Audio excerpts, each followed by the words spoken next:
Vamos falar agora sobre comportamento aqui no Tarde Show.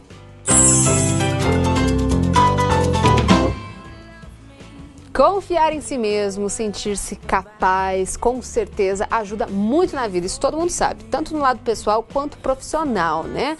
Porém, em certos casos, o excesso dessa autoconfiança toda, ao invés de benefício, traz alguns problemas, viu? Como o egocentrismo. E é sobre isso que nós vamos falar agora com a nossa querida Marjorie Lotufo. Começamos a semana muito bem, né, Marjorie? Boa tarde, Marcela. Boa tarde, seja bem-vinda. Obrigada. Vamos falar sobre egocentrismo. Pergunta básica, logo de cara. É normal? Todo mundo é um pouquinho egocêntrico ou não?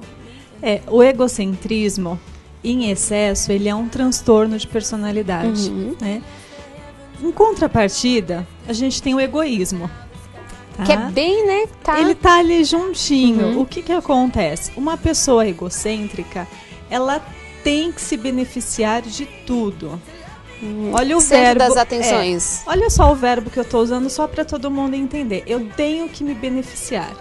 O egoísta, eu quero me beneficiar. Então tem uma sutil diferença.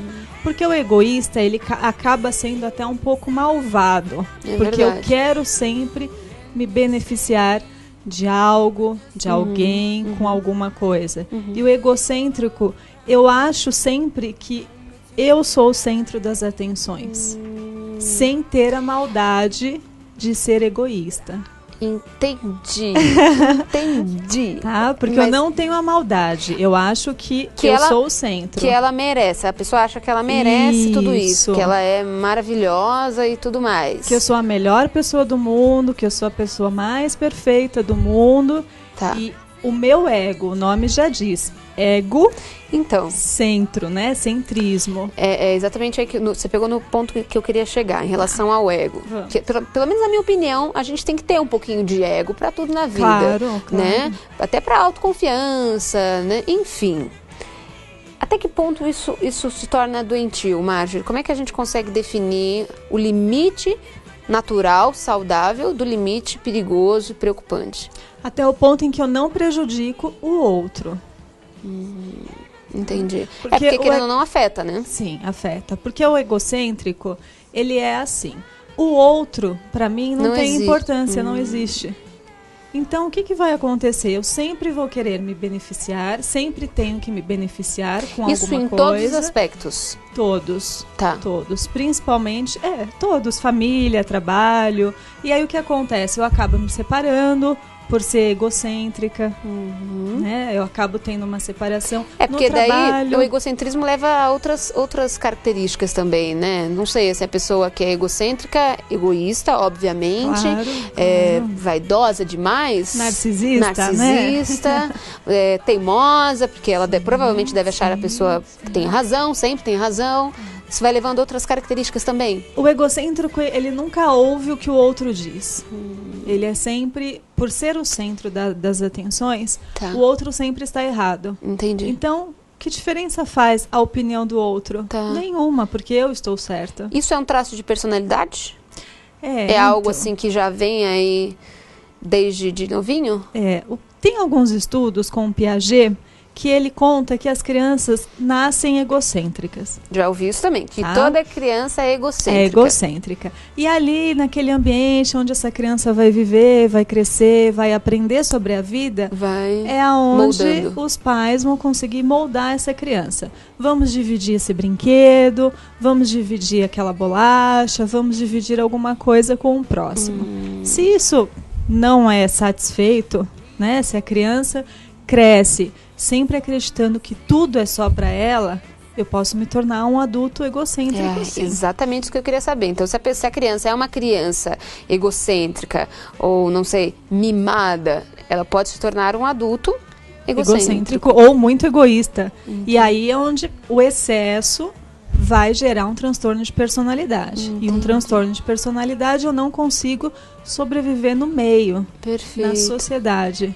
Eu preciso sempre de um apoio, ou medicamentoso, ou psicoterápico, porque eu não sei lidar com as pessoas. Eu não sei lidar em compartilhar, em dividir, em saber que o que é meu pode ser compartilhado com todo mundo. Entendi. Existe o egocentrismo infantil, propriamente dito, não existe, Marjorie? Que é um distúrbio também? Existe. Que é o Piaget que estudou isso. Só é engraçado assim, sabe? Uma psicologia, né? Existem tantas teorias. E o tal lado Piaget foi o único que estudou esse lado infantil. Que é uma coisa que diz tudo, pode significar tudo na vida da pessoa. Certeza. Pode não, eu acho que significa muito, inclusive, porque a criança, ela quer a mãe só pra ela. Exatamente. Ela quer... Tem criança que tem ciúmes até do irmão.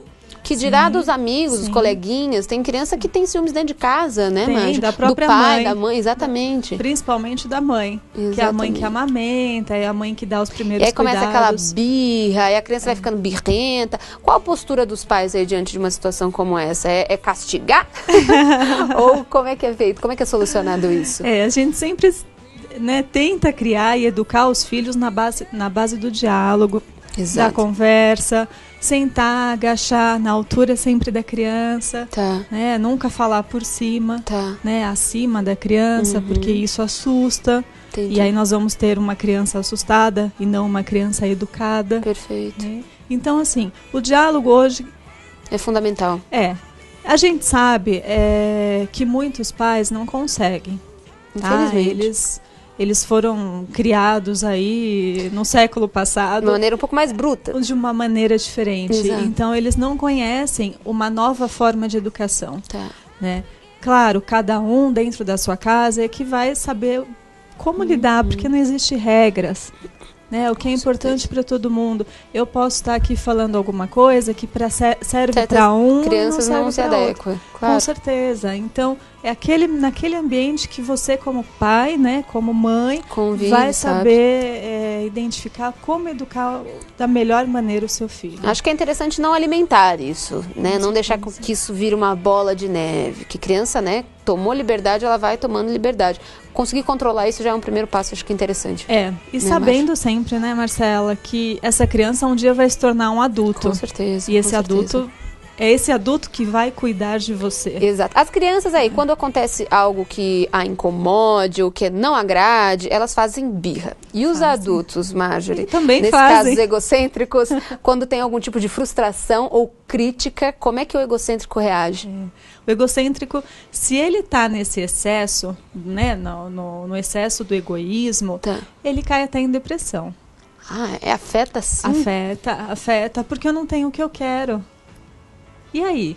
O mundo não me dá o que eu quero. É aquela pessoa que se desestabiliza totalmente porque alguma coisa não saiu dos planos e tal. Isso. E aí entra esse transtorno da personalidade. Eu me isolo, eu não quero sair do meu quarto, eu não quero sair da minha casa, eu não quero participar de uma festa no final de semana, eu não quero participar de um encontro com os amigos. Porque nada acontece da maneira que eu quero. Entendi. No caso dos famosos, essas pessoas que convivem com mídia, com exposição, esse egocentrismo não pode florescer? Uma coisa que você esteja mais exposto a isso? Vamos lá, né? Poder pode. Mas tudo vai na essência do ser humano, né, Marcela? A gente, quando você sai de frente das câmeras, você é um ser humano. Eu digo assim porque é aquela famosa fama que sobe para a cabeça. Na minha opinião, a pessoa que tem essa fama que sobe para a cabeça é uma pessoa totalmente egocêntrica, que ela acha que tem 15 minutos de fama, virou, né, popstar e tem o tapete vermelho, a pessoa acha que é o último pacote da bolacha. O último pacote da bolacha foi ótimo. A última bolacha do pacote. Tem isso também, né, Marjorie? Tem isso. O que acontece é assim, lembra que cai na depressão? Porque depois ninguém vai... Exatamente, a pessoa desestabiliza completamente. E o dia em que ninguém mais me reconhecer? É muito 8 ou 80, então. É uma coisa limite, assim. Tá no limite, né, desse transtorno. Então, se é demais, em excesso, é um transtorno de personalidade. Se está em falta, se faltou isso, também. Eu já caio em depressão. Entendi. Porque perfeito. O outro não me dá mais aquilo que eu desejo. A pessoa na rua, para quem é um artista, a pessoa na rua não me reconhece mais. E a gente tem vários casos aí na mídia. Vários de pessoas mesmo. Que, principalmente os artistas aí, que no final da vida não tem nada, nem financeiro, nem emocional, a estrutura é zero. Exatamente. Né? Então, não só artistas, né, Márcia? Acho que de um modo geral, o ser humano tem que estar pronto para qualquer tipo de situação. É chato de dizer, mas tem que estar, né? Porque a gente não sabe o dia de amanhã. Esse é o problema do egocêntrico. Ele não está pronto. Porque tudo tem que vir para ele, tudo é às vezes vem fácil também, né, Márcia? Vem fácil, então o que acontece? Eu não estou pronto. Quando eu tenho uma decepção, caiu o mundo, acabou o mundo, né? Então, é onde entra a tristeza, o suicídio. Leva suicídio? Leva suicídio também. Porque daí ela vai apresentando vários quadros, né, de depressão. Um quadro negativo vai puxando o outro. Tá. Outro problema grave, que eu acho que é um dos principais também, além da pessoa ser egocêntrica, é ela não reconhecer que ela é egocêntrica. Que aí é que mora o perigo, porque todo mundo vê, mas a pessoa não vê.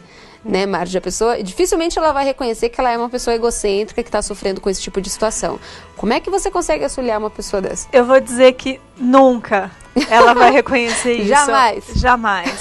Porque ela sempre vai achar que ela tem a razão de tudo. O errado, tá todo mundo errado, menos ela. Então ela não enxerga o que os outros estão dizendo. Olha, você está sendo egoísta, você está sendo egocêntrico. Mas aí como que ela consegue se ajudar? É o familiar, é quem está próximo, que tem esse conhecimento, que está enxergando as situações. O ser humano, ele não consegue enxergar a si próprio. Então, nós precisamos da ajuda do outro para poder mostrar para nós. Exato. Você está sendo muito egoísta. Cuidado, vai procurar uma ajuda. E acho que também falar da maneira certa, né? O familiar, às vezes, tem essa facilidade de falar sem falar ao mesmo tempo. Porque, às vezes, a pessoa está tão ali consumida por esse egocentrismo que você vai falar alguma coisa e ela ainda leva uma patada. Leva, com certeza. Porque você é errado, com certeza. O outro é errado, eu não estou errado. Existem alguns hábitos que a gente possa ter aí no dia a dia para evitar, ou a pessoa que está sentindo que está apresentando essas características que você comentou, algo que ela possa fazer para tentar contornar essa situação? Aprender a compartilhar. Simples. Desenvolver o afeto também. Com certeza, o amor pelo próximo, esquecer um pouquinho de olhar, né, para o próprio espelho e falar só, eu faço, eu tenho, eu consigo. Sim. E vamos olhar para o próximo. Pode ser bobeiro que eu vou falar, eu não sei, a Marjorie entende e vai responder, mas na minha opinião, eu acho que os animais, quando é criança, eles ajudam muito a desenvolver a afetividade. De repente, uma criança com esse tipo de quadro, de situação, ela acaba desenvolvendo uma compaixão por um animalzinho. Tô certa ou tô errada, Marjorie? Certíssima. Pode ser uma solução, ou até uma ajuda, né? Certíssima. A psicologia, a psiquiatria tem estudos com isso. Né? Tá focando os animaizinhos, focando essa afetividade, o carinho, o cuidado com o próximo, o amor. Então, assim, isso é bem falado no nosso, né, no meio da psiquiatria, da psicologia, né? Entre os profissionais. Interessante. Ter um animalzinho de estimação ajuda sim. Dão resultados incríveis, com certeza. Marjorie, adorei o bate-papo, começamos a semana. Comecei muito bem acompanhada, você também. Obrigada, viu, Marjorie? Foi ótimo. Marcelo. Deixa o contato agora pro pessoal de casa. Do consultório 2832-3676. Perfeito, Marjorie Lotufa aqui com a gente. Obrigada, Mar.